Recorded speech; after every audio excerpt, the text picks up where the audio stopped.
Happy Tuesday, everyone. Welcome back to Criminal Procedure. Today we're looking at the trial, and we're just looking at some practical aspects involved in the trial. Um, and unfortunately, because we are working remotely and we don't have contact, we're not able to run what we usually do in criminal procedure, which is the mock trial. And the mock trial is a play role scenario where you guys are given a docket, so with witness statements and charge sheets, etc., and you must go through the motions of what is involved in the step-by-step procedure of a trial, including uh, perhaps what is your first opportunity at having a crack at what is involved in examination in chief, cross-examination, and re-examination. So that's unfortunate, but um, un- unavoidable in the circumstances, unfortunately. All right, so the trial is now, if we think about it from what we've been discussing thus far, as the process of criminal justice, or the process and procedure, and all the role players involved. The trial is pretty much the climax or the culmination of all of this evidence gathering, uh, whether it was investigation, etc. And now the matter is ripe to come to court. And we started looking at what happens in court when we considered bail and bail applications. And we discussed in the last lecture the charge and the possible plea that an accused person could make. And today, now we are looking at the formal aspects then of the trial. So that adversarial uh, um, event that occurs in court. So the trial has purpose. It's pointless having gathered all of this information and doing nothing with it. Or from a alternative, from a very one-sided perspective, if the public prosecutor merely sits with all of this and they themselves make a determination of whether or not a person is guilty or not guilty. And so the trial, the formalities of the trial are necessary in a constitutional democracy, particularly one particularized regarding fairness, um, due cause, due process, and audi alteram partem. So there are several fundamental principles which govern a criminal trial. Um, and I've spoken to each of these broadly in the audio attached to the slides. But central to this is the audi alteram partem principle, tied in with the accused's right to defend himself or herself in an open court and be adjudged fairly based on the evidence laid before it. Now, as far as procedure is concerned, I've given you a list, a step-by-step list of, step one, step two, step three, as what you could expect to occur. And we're taking our standpoint from the point where the accused person has been charged and has pleaded. So we're working from that point where we left off, where the person, we would say, has been arraigned. Now, at this stage, and well, in criminal matters, the state always starts first. The state starts first. And the purpose of starting first is for the state to lay, essentially, a prima facie case, considering the nature of the offense the accused is accused of having committed, and the evidence that the state has in support of the allegations. And when we say in the support of the allegations, we're really talking about the elements, the elements as we've been discussing in specific offenses, as you've seen in murder, those elements that go up to make the recipe of that crime. And so the ingredients for the recipe of that crime. And so the state endeavors to do that by bringing evidence. How does the state bring evidence? Well, chiefly it's done through witness testimony. Witness testimony. And that witness testimony is done or elicited or extracted from the witness through this process of questioning, answers, questions, answers, questions, answers. The state, for its witnesses, will call, obviously, witnesses in succession. It'll call the first witness and it will embark on examination in chief. Okay, examination in chief. Now, examination in chief is a fancy way of saying that we're giving this witness the opportunity to give their version of events, their version of events. And it's essentially a storytelling process, a storytelling process, if you will, but a guided storytelling process and guided by the types of questions that the prosecutor will put to its own witnesses. Practically, a prosecutor or prosecutor, let's start there, who is calling a witness has had sight of his or her witness. And when I say has sight, means has seen the witness statements, has even interviewed those witnesses to determine what type of story and what that story does or does not do for the case that it is meant to be making. And we say that the state, any party calling their witness or having their witness would have had the opportunity to recognize their witnesses. Now, there are very many books on trial advocacy and the art of questioning. And one of the rules or principles that come out, and you will realize from your practice in court, and certainly when you are recognizing your question, well, more in court, is that the types of question, what types of questions can you ask in examination in chief? Now, those are the questions, obviously, to elicit from the witness their version of events, which put formally to the court the evidence that is meant to convict the accused person. So if this was a case for, let's say, assault, and the first state witness is the victim of the assault, the testimony given in examination in chief would be to describe the events of that day. And when we consider what the elements for the crime of assault would be, one of those things that you'd want to elicit was that the assault was unprovoked, that it was unnecessary, and that it was not consensual, for example, in a boxing match.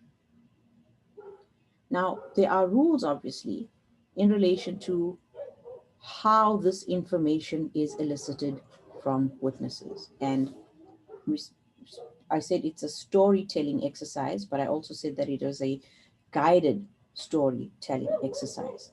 And that means that the prosecutor will be asking of their own witness particular questions. You've all heard about leading questions. Leading questions. Someone wants to tell me, what does it mean by leading? What do we mean by leading questions?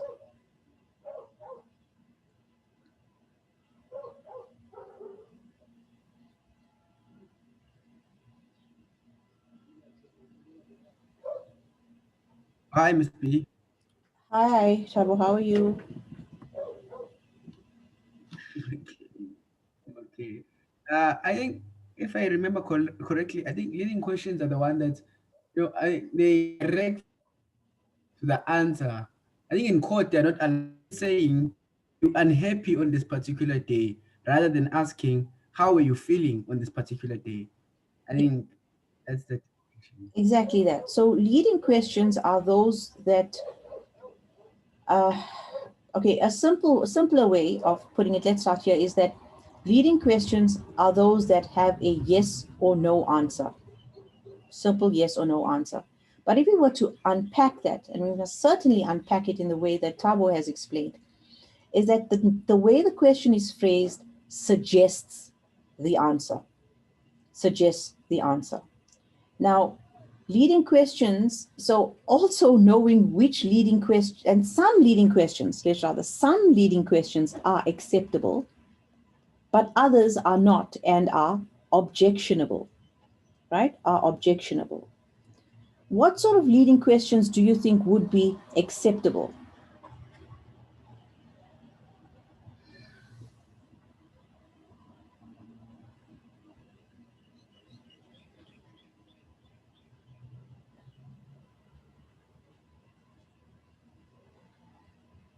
Or if we're going to flip it over, which types of leading questions do you think are unacceptable?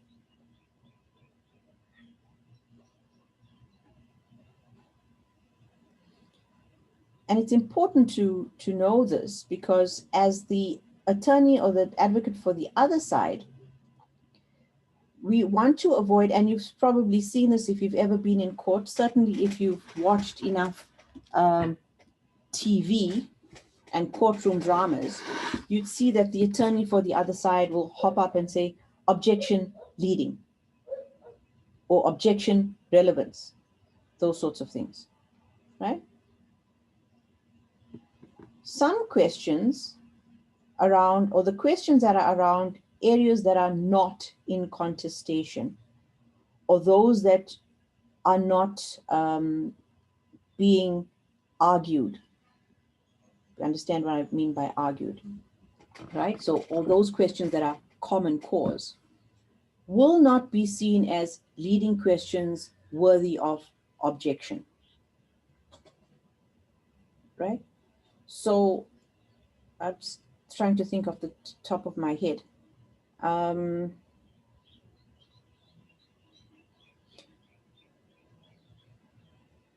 so yeah, so let's start with this thing then of examination in chief and leading your own witness. So some of the questions, now you must remember also that the courtroom and the, forget being on trial as the accused being stressful, being a witness is also a stressful situation, a stressful situation.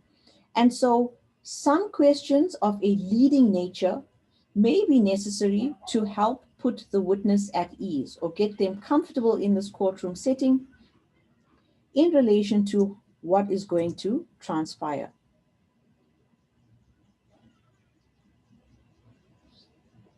Umeshni, explain yourself. Questions that cause the witness to contradict themselves. Morning, Miss V. How are you? Good, good, good. Much better, actually. That's great.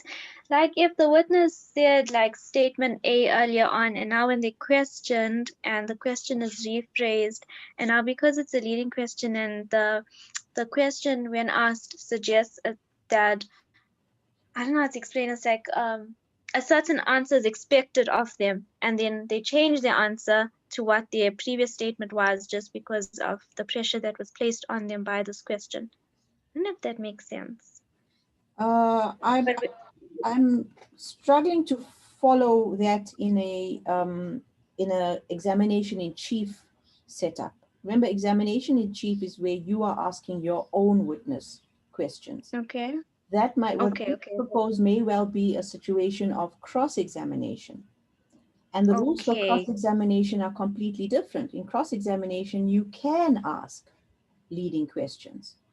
You are allowed to.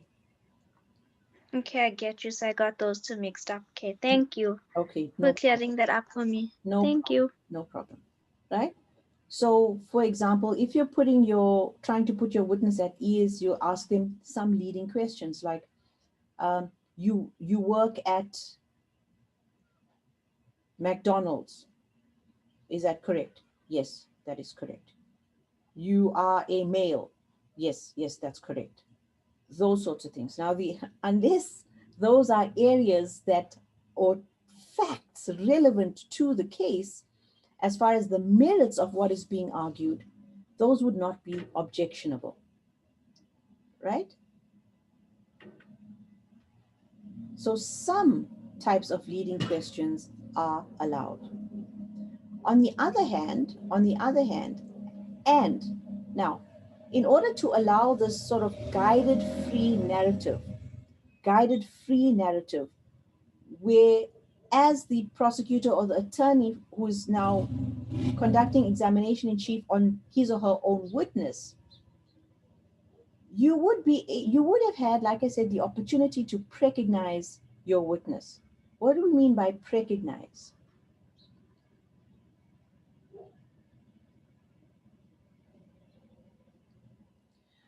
I don't want to use the word coach. I certainly don't want to use the word coach. But in interviewing witnesses, attorneys go to court every day. Advocates are in court every day. Public prosecutors are in court every day. And so they are familiar and comfortable with what goes on in a courtroom setting or in a trial setting. Witnesses, on the other hand, you will recognize your witnesses, first of all, to give them a rundown of what to expect in court. But as far as what to expect, you go further into what to expect as far as the types of questions that could be raised. And your first port of call would be dealing with the questions that you, as the prosecutor or the attorney that is going to be conducting evidence in chief and leading the witness through their testimony, will be asking the question, what types of questions, and a practice run. I still want to avoid using the word coach because it has negative connotations, and we do want to avoid those negative connotations where it is the prosecutor or the attorney that is putting words into the mouth of the client. But you would have run through sort of like a trial version of the trial, if you will. The questions that, okay, so you're going to get into the dock and I'm going to start asking you questions. I'll ask you this, you must answer. You can have a practice of what you answer. And then I'm going to ask you that, then I'm going to ask you that, then I'm going to ask you that. And so you're developing, if you will, a script. And again, I'm using script in the most loose possible version of what a script could mean. But having gone through that process, that recognizing process with your client, with your witness, he or she knows what types of questions to expect and is somewhat prepared for what type of answer to give in relation to those questions. And so the testimony is theirs. The version of events is the witnesses, but it is a directed version. Now, if you've done your precognition or precognizing properly and adequately, right, you would not have to resort to leading questions because the way in which you phrase a particular question will be familiar to your client. And they then also contemplate or understand internally what part of the version of events that this question is meant to elicit. And I'll digress with a story from what has happened in a prior trial. So I said that to you that as a cross-examiner, as an attorney or advocate conducting examination in chief, one of the rules or guidelines is that do not ever ask a question to which you yourself don't already know the answer, right? Because the witnesses' answers must not then blindside you or be news to you. Because what does that mean for the rest of the evidence that you are and the case that you are trying to make?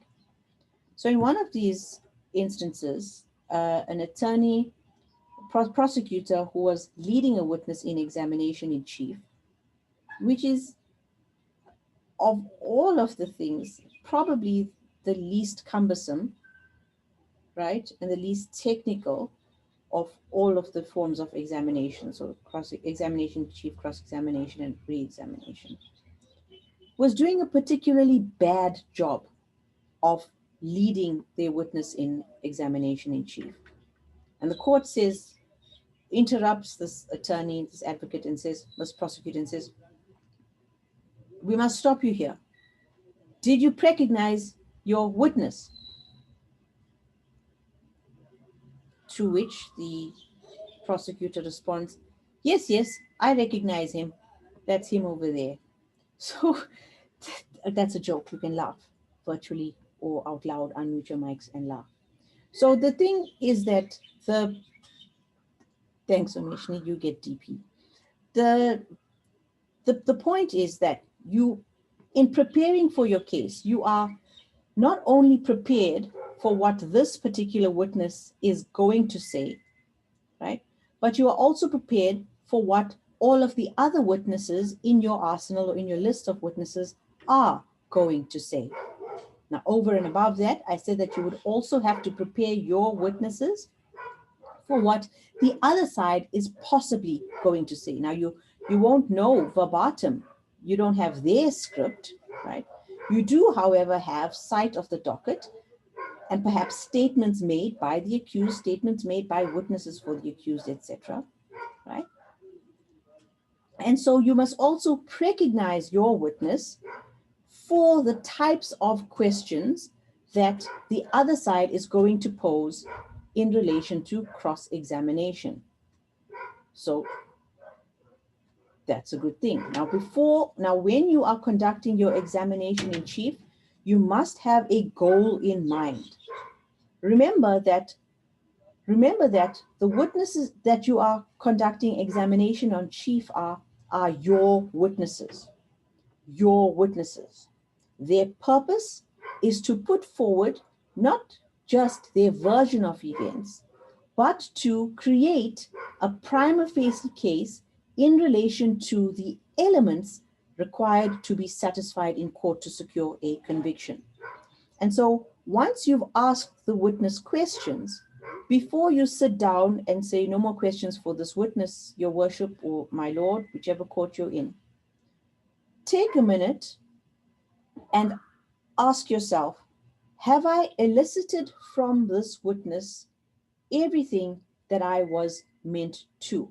So if this was an eyewitness or the victim of the crime for which your client, the accused, is being prosecuted, have I elicited from the witness all of the elements?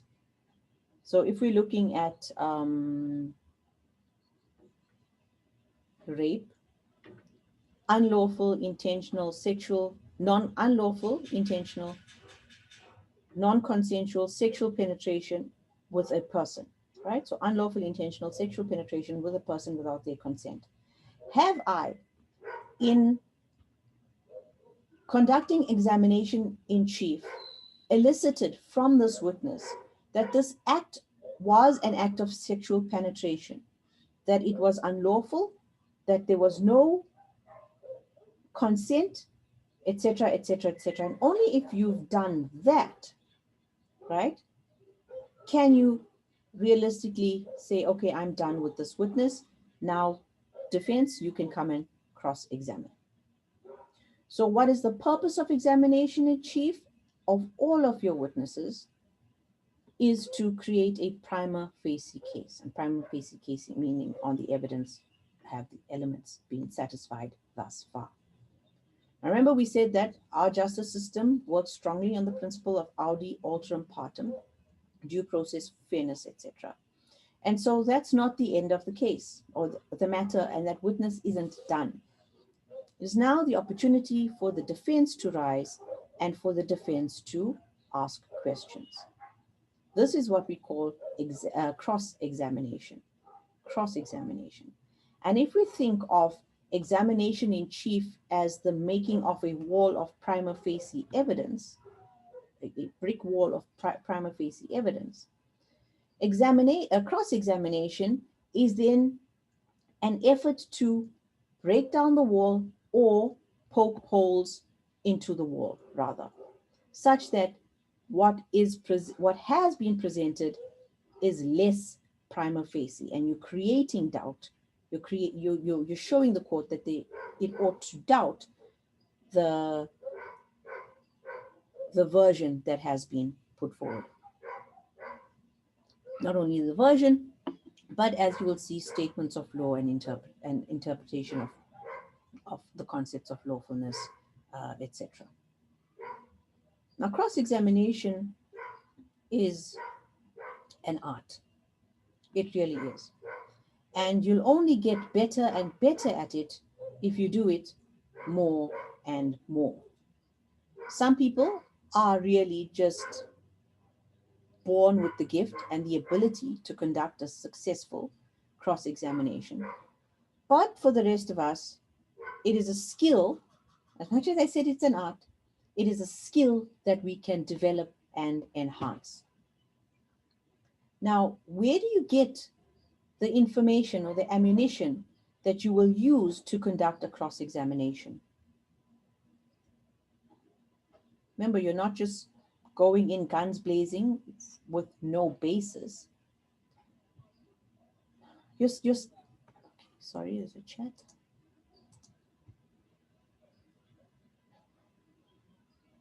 Okay, so Tobeka says, can we say that the aim of cross-examination is to discredit the witnesses or the reliability of the evidence in chief? Well, yes on both counts, but it is primarily to contest the reliability of and the believability of the evidence in chief. It is very difficult and it's harder certainly to disprove credibility of witnesses, in the sense that you get the witness to admit that they were lying, that they had malafides, etc., directly. But that certainly can be elicited and come through via cross-examination. How though? You must have ammunition. In other words, you must have a basis from which to bring in this type of doubt. Now remember, you would have recognized your own witness, so the accused and the accused list of witnesses, knowing what their version of events are and what their defense in relation to the charge and now the evidence laid against them is, and if called to testify, what that accused person or witnesses for the defense will say. And so in testing the reliability and believability of the evidence in chief that has just been given by the witness, you are going to call on, in other words, rely on and raise with this witness, now under cross-examination, the version of events that the defense witnesses are going to give, provided, of course, that these witnesses are going to stand up and give testimony. So, for example, if the accused is going to give testimony, you may, and the witness says that no, the sex was not consensual in the examination in chief, you will then be addressing that, particularly if the accused version was that the sex was consensual. And that is from a practical perspective where you would say, well, I put it to you that the accused, when called to testify, will say that. How do you respond? Now, certainly the witness could say, well, he's lying or she's lying or they're lying. And you might be wondering, well, how does that possibly take my case forward? How does that help my client? How does that help my client as the accused if now this witness simply dismisses that question by saying, no, the accused is a liar. The accused is wrong. The accused is a liar. Well, remember that the accused must still give testimony and can only give testimony, for the court to determine whether or not or whose version of events is to be believed in order to come to the decision regarding a conviction. The evidence that is going to be raised by the accused must be tested against the testimony and evidence raised by the witnesses for the state, right? And it's important and vital that you put the defense version to state witnesses at this cross-examination stage and not wait for the defense to open its case and call defense witnesses. The danger and the presumption that the court can rely upon in this situation is that if this version was not tested against or to state witnesses, and it is only for the first time that the court is hearing it when the accused stands up or the defense witnesses stand up and give testimony, the court may well draw the inference that the accused's version is now fabricated and made up along the way. So cross-examination is vital that you do, not only then just go in guns blazing to try and prove that the state witnesses are liars and are all wrong and have mala fides, but most importantly, that the version and the defense that the accused is going to raise is tested and raised against these witnesses, right? Now, whether that version as put in cross-examination to state witnesses can be relied upon and tested depends, of course, ultimately on whether the witnesses you as the defense said will come to court and say A, B, and C do in fact stand up and say A, B, and C. Otherwise, they cannot be relied upon by the court. And again, once you're done, or again, you must have in mind a goal. You must have in mind a goal. What from this witness helps my case, and what from this witness damages my case? Okay.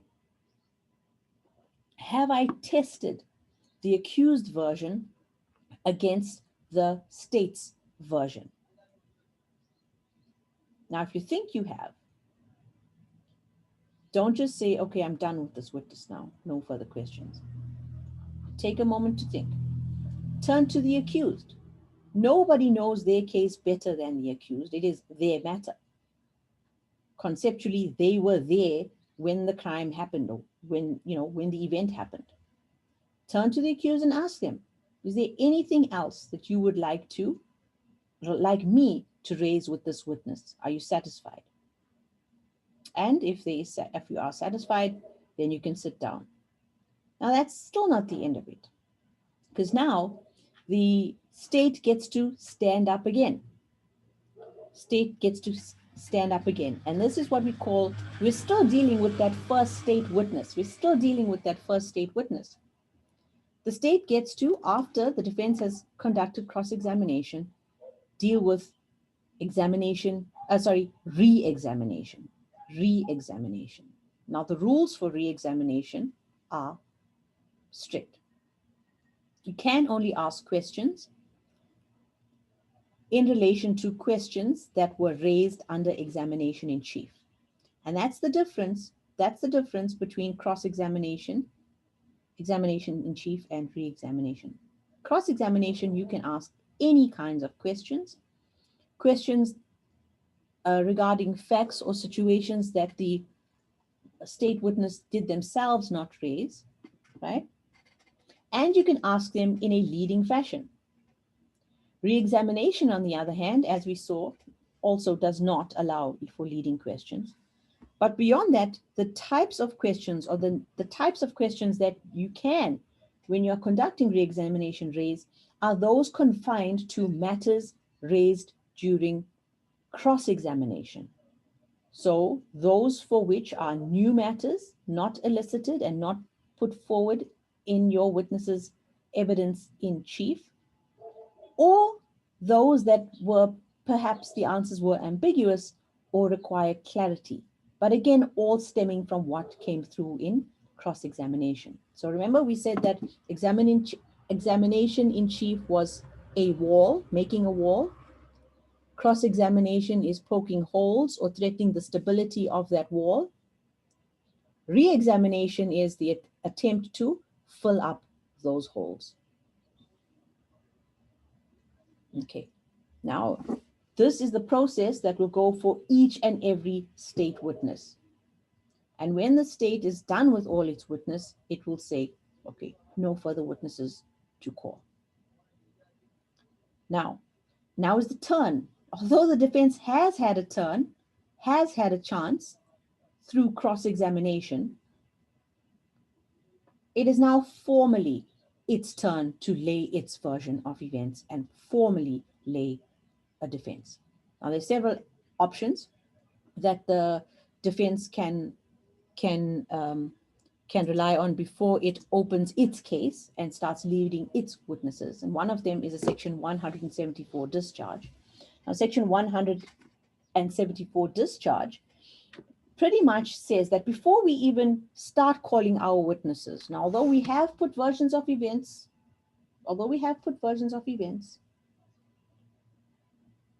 we are not going to call any witnesses, and we are demanding a verdict at this point.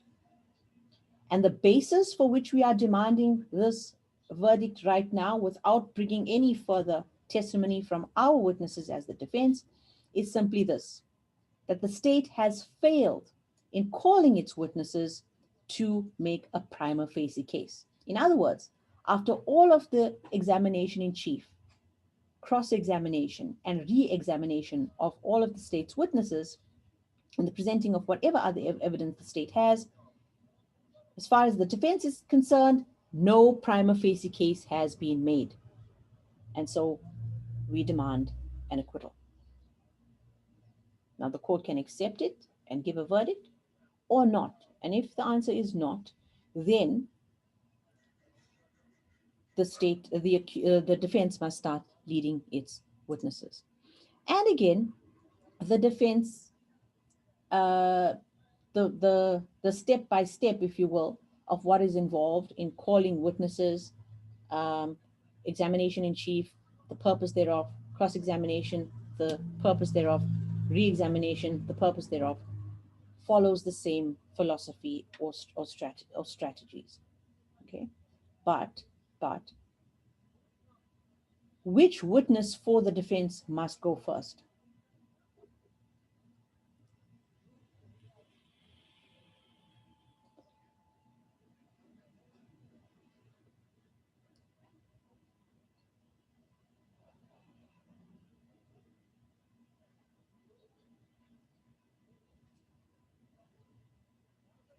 Okay, the accused can exercise his or her right to remain silent and decide not to give evidence, right?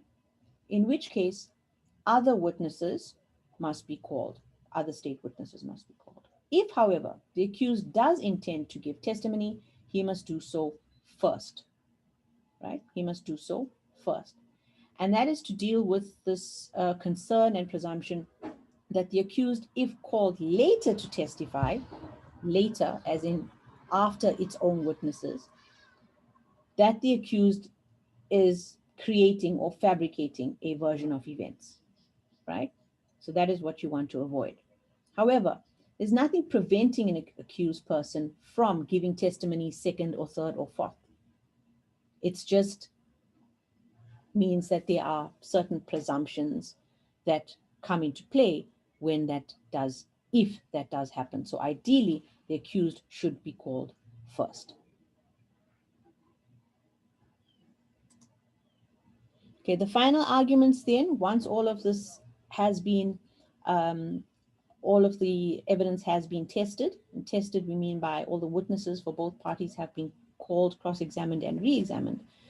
This prosecution makes its closing arguments and the defense makes its closing arguments. And this essentially is a summary of all of the evidence that was led, and the state will further be saying that all of the elements have been met, have been satisfied, and a prima facie case has been made. The defense, obviously, on the other side will be arguing the opposite. And now in all of this, we've been talking about fact-based evidence, fact-based evidence. It is in closing argument that you will hear reference to law, cases, textbooks, articles, not lecture notes, not lecture notes. Okay. Yeah, so and that is where you hear that. And so the state gives closing argument, final arguments, the defense gives final arguments, and the state gets an opportunity to reply to points of contention raised by the defense. And then the court can pronounce a verdict. So you can see the step-by-step process regarding that. Okay, and there's some examples of how you would ask questions, how you would deal with surprise witnesses, what are good questions to raise, or how you should raise questions in examination in chief, in cross-examination, etc. Okay, but this will become more evident to you once you sit in court, watch a few trials, yeah, actually go through the practicalities. All right, so that brings us to the end of the trial and the topics for Criminal Procedure 2020. Any questions?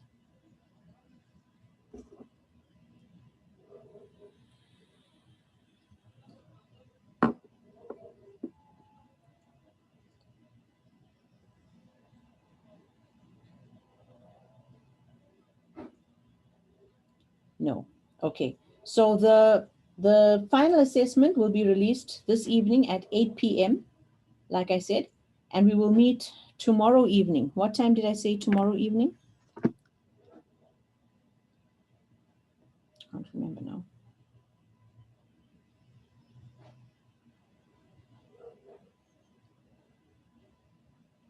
At 7 p.m. via Zoom, 7 p.m. via Zoom, so that you've got time to look at the questions,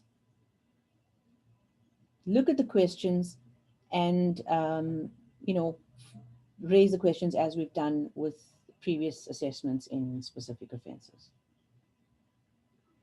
All right, so good luck everyone, and I will see you tomorrow evening at 7 p.m.